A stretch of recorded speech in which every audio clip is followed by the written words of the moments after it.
Vijay Simha is an independent journalist who has worked with some of the best names in Indian journalism like The Patriot, The Pioneer, and The Indian Express. He has managed newsrooms and also helped launch two English magazines, The Sunday Indian and The Caravan.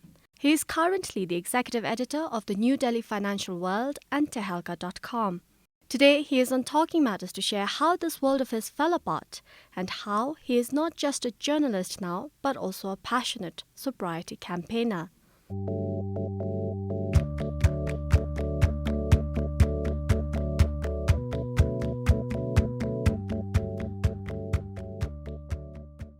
You are a sobriety campaigner. There's a lot of passion involved in what you do. Why did you decide to get involved in this manner? My interest in sobriety came in after I came into recovery from alcoholism and addiction. And the manner of my coming into recovery convinced me that this is something everybody must know, because it didn't have to do just with alcoholism and addiction. It had to do with life, with relationships, with work, with career, with emotions.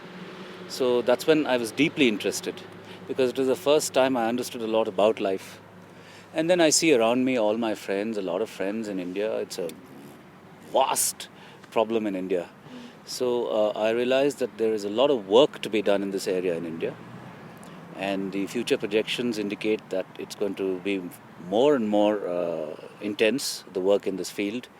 So which is why I decided to move from journalism to sobriety campaigning. I now do about 70% sobriety campaign work, 30% I do journalism work. Another big reason for making the shift at this point was the response to Amir Khan's Satyamev Jayate. I got calls from 9 nations, meaning Indians in 9 countries, called me. While we thought that Amir is a big actor and he has a big footprint, we thought probably many places in India would respond. But this took me by surprise when I got calls from Indians across 9 countries. And all of them wanted help or had something to say. So I was convinced I was on the right track. I was taking the right decision. And since then, I've done far more work than I've done in a couple of years of journalism before that. And you can see we are here talking today about this, which only goes to show how vast and widespread the work is. But this level of personal involvement, do you think it has also been influenced by what you have been through yourself, that you've had a personal problem with alcohol as well as drugs? Absolutely. I mean, if I hadn't been through what I did because of drugs and alcohol, I don't think I would have understood sobriety as well as I do now. So when I speak to people, I wouldn't have the same conviction or understanding or insights, and therefore the conversation wouldn't have the same impact. I would probably be a do-gooder, like many people are, but my work as a sobriety campaigner takes on a whole new meaning because of the journey I've had through life. I mean, today we're able to sit and speak nicely in a civilized way, but there was a time that I was a human rat. You wouldn't have seen me at this time. So anyone who goes through all those experiences, I think there's a sort of transformation that takes place. Your priorities sort of fall into place. And that may have been what happened with me as well. Your dark phase was incredibly dark. I mean, you were very talented with so much to offer to your community where you come from. There were very high expectations of you, but it was a really dark phase. If you could tell us what you actually had to go through, share your experience of that period. Yeah. See, it's something which nobody understood. Even I didn't understand until I came into recovery what was happening with me. I came from a middle-class family with high levels of dignity, high levels of intelligence, and lots of values, respect. So in my family and in my community by community I mean school, college, city in the south of India, in Hyderabad, I was considered a person who would do a lot as I grew. There were huge expectations from me. But somewhere along the line, I kind of drifted from family and my whole world changed. Now that change influenced me profoundly. My first encounter with the substance, whether it was alcohol and later smack, transformed me totally. Now that took me into a different world, and the periodicity kept increasing. I think I was about late 14s or maybe early 15 when I first had alcohol. So I'm talking of a very early phase, just out of school and then it started. So that transformation took me away from home, and then the periodicity kept increasing. Now, since I wasn't earning, now the money demands were high, there was continuous tension at home. So a family which was once widely respected was now being embarrassed on a daily basis because of my activities. So, I mean, my relationships deteriorated. I was thrown out of home. I had to come back to the same gang. I was already looking for all kinds of money. So I tried to raise money in many ways.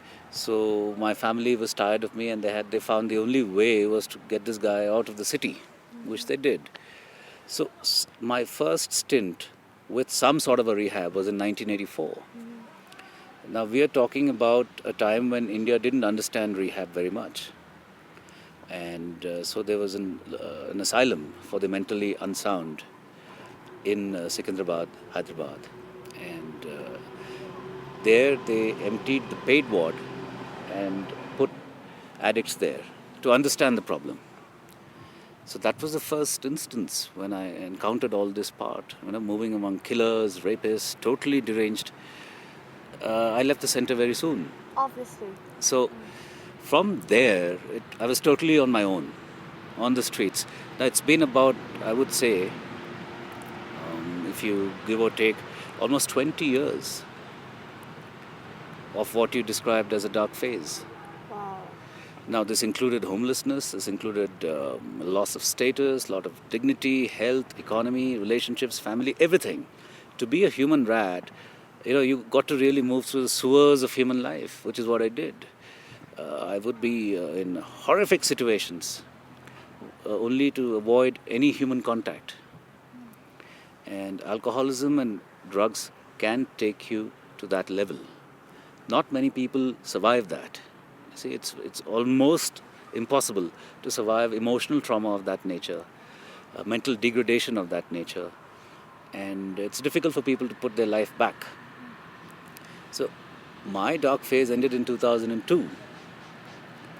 And not because I had a sudden bout of common sense and I decided, okay, now I'll turn a new leaf. No, I mean, it was because I couldn't do anything I was doing at all. I had reached the end. I had, stopped having a bath. I was like a vagabond on the railway platforms. You wouldn't come to me if you had seen me then. So, you can't do that beyond a point. And already I had kind of pushed the limits to a great extent of this sort of a life as a human rat. So yes, the dark phase was horrible, but you know what? Today, I'm virtually indestructible in human terms. Now, act of the Creator, I'm not in control. What happens outside of me? But because of that experience, because what adversity did to me, gives me all the strength to do all this work. I'm able to do everything to a large extent because of what I've been through. Your addiction then, what do you think caused it? The principal reason that I discovered for my addiction was family dysfunction. And that is the principal reason for addiction on this planet. The second most important reason for addiction is peer pressure. So both these reasons worked fully in my case. By family dysfunction, I mean, there wasn't very great, healthy emotional connect in my family. Everybody was very sensitive, so they didn't know how to express things to each other. So they would not say things in the open. Everything would be implied. And therefore, I grew up learning to be hypersensitive and hyper alert, always trying to second guess what was being said or not said and what was being meant. So this put me in a state of almost permanent alertness. Now that causes a great deal of stress in a human being. What I'm talking about is a certain lack of faith and trust in your own folk. Not because they're consciously doing anything, but that's the way it was. So it's very important for a family to function properly, and not just in terms of livelihood. Relationships are very important. So that drove me away from them. In that state of mind, When the substance came, it transformed me magically, and it had a profound effect on me. I felt totally in control.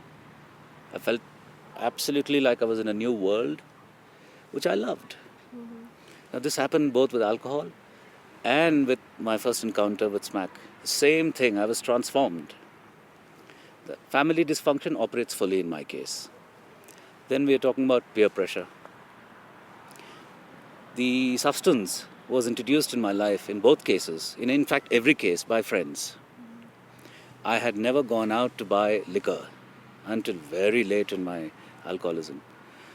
All the series of drinking episodes in my life for the first few years were parties hosted by friends or alcohol brought by friends. The same with brown sugar. The first few series of the time I took it was given to me by friends who said, let's try this, it's a great substance. So peer pressure worked as well. To belong to the gang where I was to listen to the same music, was to bunk the same classes, was to feel the same way rebellious stars. So you got to do all those things together. It was your world. The third reason that operated in my case was my own personality. Because of this hypersensitivity which I described to you, it causes distortion in a person's personality. Anybody who's in that position will learn to trust only himself. So the emotional profile of that person gets seriously distorted. So I don't know how to deal with anger. I don't know how to deal with joy. I don't know how to deal with sadness. In fact, any situation that crops up was a test. So in each situation, I fell back on my substance, which was like a lovely relationship. It was always there for you. Exactly. It was always there for me, and it always delivered for me. Each time I took it, I was transformed, ecstatic, felt totally in control, which is not the case with people at home.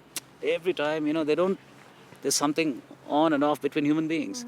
Now, that thing I hadn't learned because I got into the substance very early. So my emotional growth, which should happen with every human being in the teens, did not happen with me.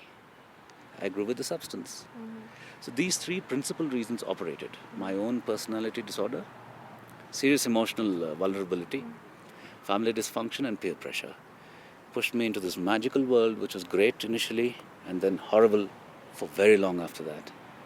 Now you've been sober for a decade. 2002 you stopped. Has it been easy for you? I mean, this emotional makeup, that's the most difficult part to work on. Is it still challenging for you? Do you have to work on it every day, or did it come easily to you? See, you've said something perfect almost. You said emotional recovery is the most difficult part. It is so, actually. With everyone who has a problem with alcoholism and addiction, this is where they trip. So it wasn't easy for me. But I had a fine mentor. And please remember, I was completely down in the dumps. I had nothing left in me. I had stopped eating for months before I went to this friend to borrow money. So physically, I was almost dead. Emotionally, I was anyway gone, shot to pieces much earlier. There wasn't a single human being who wanted to connect with me, except the peddlers, and only if I paid. So I had no option. I had hit solidly what is described as rock bottom. So that was one thing that helped. How did I understand my emotional profile? How did I work on that?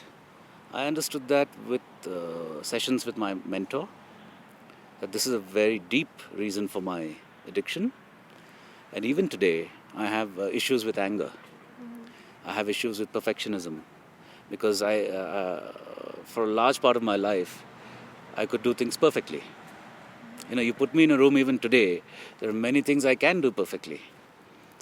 So that caused perfectionism in me, which means I expect everyone to be of a certain standard in anything they do. Now that's not possible in human interaction. So it causes tension, it causes stress. And I have angry bouts of anger. So anger still is an issue with me.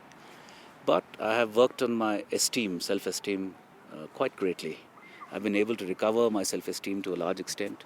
Now it does not fluctuate very much between low self-esteem and high self-esteem.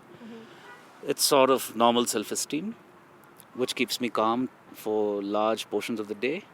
And I have had great support from my wife of almost 5 years, and she is a recovery bride, so to say. But she's been a great support, so it helps me be grounded. These are the reasons why I'm able to be so calm today, able to function with instant clarity in any situation. This is a big reason. And a person who's unable to work on his or her emotional issues is a prime candidate for a relapse. We will get to that relapse in a bit, but before we move on, because what you were pointing out, the factors that sort of influenced your addiction, one was how it was harmless partying with friends, you know, Yes. it was harmless drinking of alcohol. Yes. Then when do you cross the line into becoming an alcoholic? Then who is an alcoholic? Okay, now this is something quite important. It's always like that. It usually starts for fun. You know, you just have friends and you do that. But I would put it in very simple way so that people must understand, especially the youngsters. First thing is, people who start with a substance late in life, by late I mean say after 27, have a low risk of becoming an alcoholic or an addict. People who start early in their teens are high risk candidates to be full blown alcoholics and addicts. So, how do we know they're alcoholics or addicts? The first marker is your very first encounter with the substance. Anybody who's had a sip the first time in his or her life of alcohol will tell you how it was with normal people who do not have an addictive personality. For instance, if you were to drink, or if you were to recall your first sip, if you did have a sip, you'll probably, a normal person like you would think of horrible taste. It'll be pungent, it'll be bitter, and it'll burn. You want to throw up. There's nausea. There's nothing about it you like. Alcohol. It's not ice cream. So a normal person would register these things. It is possible that you might even have thrown up first time. Most normal people do. This is the memory that the substance creates in them the first time. In a person like me, wow, what a feeling. You know, when it went in, it transformed me. The warmth, the kind of excellent, I'm the king. Now, I remember the transformation. I didn't register the bitter taste. I didn't register the burning sensations. I didn't register the pungent aftertaste. No. For me, it was instant connect, the transformation. This is what happens with many people. That's the first indicator. What am I talking about? This is what an alcoholic or an addict will keep going back to. The second time a person has a drink or a joint or an injection could be much later. But this is what drives them, this feeling. Yes. A normal person won't do it because you will say, no, I don't like it, it was horrible. So that's the first indicator. You're describing an addictive personality Yes, then. you said, how do we know who's an alcoholic? An alcoholic is a person who gets transformed by alcohol. First. How do you know he's been transformed or she's been transformed? They know it. They know instantly. And their response to the substance indicates whether they're going to be high-risk candidates to become alcoholics later in life. If you're transformed by the substance, you have an alcoholic personality. Now, it becomes a mood changer. What it has done is it's altered your mood. So it's instant recognition of any personality. If you have a friend or if you see youngsters, this is the first marker. Now, what comes next? How do we know who's an alcoholic? Because people drink socially and all that. If concern has been raised by anyone around you at any point about your drinking, then you probably have an alcoholic tendency. If you drink normally, if you're a safe drinker, no one around you will say, hang on, that maybe you shouldn't be doing this. Why do they say it? Because they see people throw up after they drink, getting drunk. Instances of getting drunk are an indicator of an alcoholic personality. A normal person does not get drunk even if they have had an experience of excess alcohol just once. They won't repeat it. An alcoholic personality will go back to the substance even after they've thrown up at a party, let's say the previous night. There's a party, you're drinking, you've thrown up. That is a negative experience. That's not normal. But an alcoholic will go back to the substance the next chance he gets. He will rationalize, oh, maybe the stuff was bad, maybe I mixed my drinks, maybe I should have eaten some food. That's when you know that this person has an alcoholic personality. No, it's fine when you know that that person has an alcoholic personality, but then that person will never accept that that person is an alcoholic. Yes. That person will need a little more problem. Like, now he doesn't listen when you're saying, maybe you shouldn't do that. He doesn't listen. Then he will continue to do more. And then the negative consequences come in. So, therefore, if you're asking me, how does a person know whether he or she is an alcoholic? The very first encounter should tell them that, look, I've fallen in love with the substance. That itself is the first indication. So you don't pay heed. That's the second indication when people tell you. These are all things that a person knows. But part of being an alcoholic is to deny. So they will continue to drink destructively. So therefore, it may not be very easy for an alcoholic to put an end to his drinking by himself or herself. But if these things are understood by the youngsters, who we think they should, we are talking now largely because of youngsters. I'm talking to you about my experience as a youngster. If this gets across to them, that when they start thinking, do I love this substance? I mean, am I using it to transform my moods? Yes. If the answer is yes, then avoid it. It's a normal thing. I mean, you drink safe, it doesn't do anything to you. It's like having a cup of tea, or maybe you're having a soft drink. Mildly you'll enjoy, but nothing more. You're not transformed. A person who's transformed has an alcoholic personality. And from what you're saying right now, that the dependency decreases once you are over the age of 27. You will also have a campaign, not until 27 in India. Yes. Why did I mention 27, and why did I say that late entry of substance into a person's life will probably help? There are reasons for that. The first reason is that it wasn't very well understood until this year about the capacity of the human mind. Largely it is understood, and it's still true, that the most important years are 0 to 5. Soon after a child is born, up to the 5th year, whatever happens in that child's life, whether female or male, forms the personality of that child, and there's nothing you can do about it. That would be about 90%. Now recent studies have shown that the human mind has capacity to adapt until the age of 26. May not necessarily be fully developing still or evolving at 26, but it can adapt still at the age of 26. Earlier it was thought that it would have stopped even adapting much earlier. Yes. So that principal reason tells us now that there's no sense in destroying your brain before it is fully formed, when it's still adapting. So 27, if you delay taking a substance till 27, you give the chance of preventing brain damage in your own existence, and you give yourself a great shot at a happy, nice life. So that was the first thing that prompted this thinking. The second thing that prompted it was my own experience and studies, which show that 90% of addiction starts from the teens, whether it is addiction to alcohol or to any other narcotic. That was the second reason. One was brain damage. Second one was the simple thing that a late starter is probably a safe drinker. And the third more important thing was simple psyche of a youngster. You try to talk to a youngster and tell them, don't do something, they will do exactly that.